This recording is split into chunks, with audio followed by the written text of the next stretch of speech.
दोस्तों नमस्कार। कानूनी बात बताने वाले मेरे YouTube चैनल में आपका स्वागत है। आज का विषय अलग और अहम विषय वो है लिविंग विल। अब आपको तो विल मालूम रहता है, वसीयत मालूम होती है, अब ये लिविंग विल क्या आ गया? तो सुप्रीम कोर्ट ने ये एक्सेप्ट किया है कि लिविंग विल एक कानूनी अधिकार है। और कानूनी अधिकार किस चीज के लिए? कि इसमें एक अग्रिम निर्देश दिया जाता है। जो आदमी वो वसीयत करता है, जीवित वसीयत यानी लिविंग विल बनाता है कि भाई मुझे कब किस चीज से दूर रखना है। मुझे अगर मेडिकल स्टेज में, अगर मैं वेजिटेटिव स्टेज में चला जाता हूं जहां मेरे पे कोई इलाज नहीं हो पा रहा है और वेंटिलेटर में डालने की अवस्था आ गई, मुझे वेंटिलेटर में ना डाला जाए या मुझे डायलिसिस ना किया जाए या मुझे ऐसे स्थिति में मेरे मृत्यु मुझे सुख समाधान से मुझे चाहिए, भाई मुझे जबरदस्ती जिंदा रखने की कोशिश ना करें। अब ये जो चीज है ये बहुत अहम है। होता ऐसा है कि हॉस्पिटल में पेशेंट तो उसको दाखिल किया जाता है और ऐसे स्टेज में आ जाता है कि जहां उसको वेंटिलेटर पे डाला जाता है।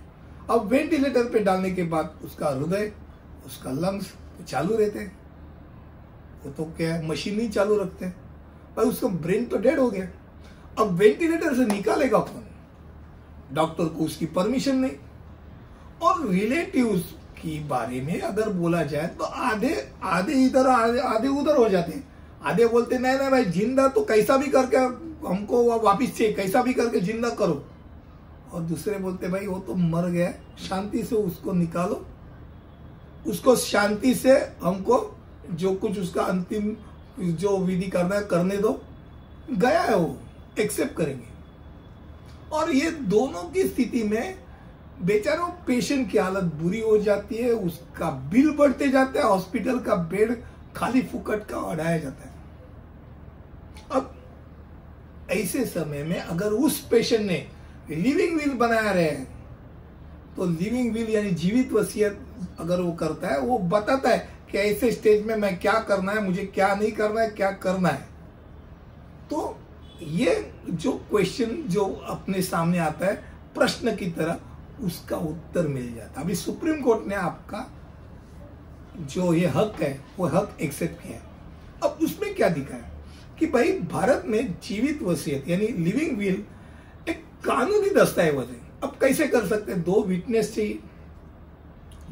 चाहिए और किसी नोटरी या न्यायिक मैजिस्ट्रेट के सामने आपको उसकी पुष्टि देनी है। फिर एक प्रत सरकार द्वारा निरीक्षक जो रहता है या नियुक्त संरक्षक है उसके पास देते हैं और एक एग्जीक्यूटिव के पास सौंपी जाती है।